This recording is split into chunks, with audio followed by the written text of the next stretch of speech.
Il est 22h27 minutes. Nous allons donc prendre une dernière question. Une question d'Arnaud Frexit.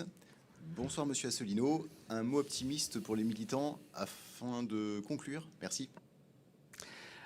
Alors, le mot optimiste que je dirais, je viens de le dire d'ailleurs, c'est quand même, il y a quelque chose dans l'air du temps qui est en train d'évoluer. Ça fait 14 ans que j'ai créé l'UPR. Aucun parti politique ne peut en dire autant. Aucun parti politique en France ne dit la même chose comme moi depuis 14 ans, sans jamais en varier. Aucun n'a autant d'adhérents que nous. Aucun n'a une gestion financière aussi impeccable que la nôtre. Voilà. Et même si nous sommes blacklistés dans les médias, nos idées progressent. Voilà. Et moi, je suis quand même confiant dans l'avenir. On voit bien la société française en ce moment est entrée en ébullition. On voit bien qu'il y a des problèmes. J'en ai parlé tout à l'heure. L'immigration torrentielle qui n'est pas maîtrisée, l'islamisme, le terrorisme islamique qui fait des victimes épouvantables, la montée de l'insécurité. Tout ceci motive beaucoup l'opinion publique. Mais pas que. Il y a aussi chez les Français, vous savez, c'est un peuple du bon sens et du centre.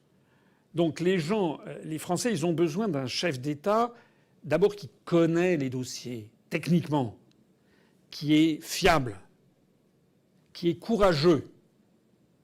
Il faut voir que le président de la République française, c'est quelqu'un qui doit être amené ensuite à discuter le bout de gras avec Xi Jinping, avec Vladimir Poutine, Joe Biden, Narendra Modi, Narendra Modi en Inde, Erdogan en Turquie, etc., etc. Le futur chancelier allemand qui sera peut-être M. Lasquette. Les Français doivent donc avoir quelqu'un qui les rassure quant à ses compétences professionnelles et intellectuelles, son érudition, mais aussi sa rectitude. Ils n'ont pas besoin d'avoir quelqu'un qui change de point de vue parce que simplement ils ont peur de, je sais pas, de Cyril Hanouna ou de Marlène Schiappa. Ça va pas. Il y a quelque chose qui va pas. Voilà. Donc moi, je poursuis depuis 14 ans dans cette ligne qui n'a pas varié. Voilà. Eh bien, les gens que vous avez en face de vous, vous pourrez leur dire ça.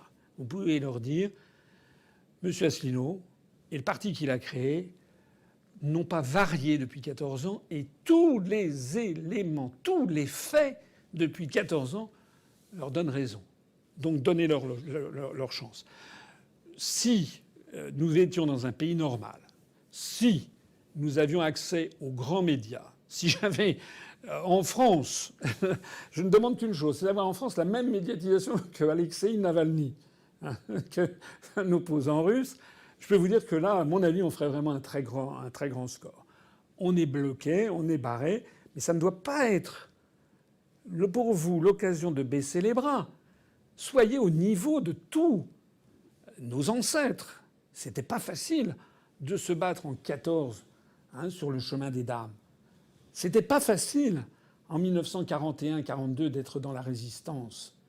C'était pas facile en 1870 de se battre contre les Prussiens.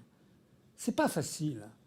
Il faut que les Français comprennent que c'est l'existence même de la France qui est en jeu et que les Français gardent confiance dans leur propre pays parce que, comme l'avait dit merveilleusement De Gaulle dans son discours d'Alger de 1943, 2000 ans d'histoire sont là pour attester qu'on a toujours raison d'avoir foi en la France. Merci à toutes et à tous d'avoir assisté à ces débats. J'ai fait des réponses parfois qui sont un petit peu longues. Je sais que on me le reproche, mais il y a des gens qui trouvent que c'est bien parce que c'est argumenté. Écoutez, les Français ne manquent pas de sens critique. Voilà. En tout cas, vous le savez, on fait tous les mois maintenant, à la fin du mois, une émission de cette nature où je réponds en direct à vos questions. Il y a quand même beaucoup de questions. Je remercie, il y a eu, je crois, près de 2700 spectateurs, un pic, mais là on est à 2600 spectateurs en ce moment en direct sur Twitch et YouTube. Eh bien, je vous remercie d'avoir été présents. Je vous reconseille d'aller cliquer tout ce que je vous ai dit, de vous abonner, etc., de nous faire les dons qu'on mérite, pas seulement moi, mais les gens, l'équipe technique est ici. Je voudrais souligner la présence de Fabien, de Benjamin, de Tennessee, de Catherine, etc., qui sont là, qui font marcher ce truc techniquement. Eux aussi, ils méritent d'être complimentés par vous.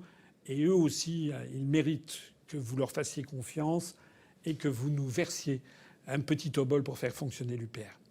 Allez, vive la France!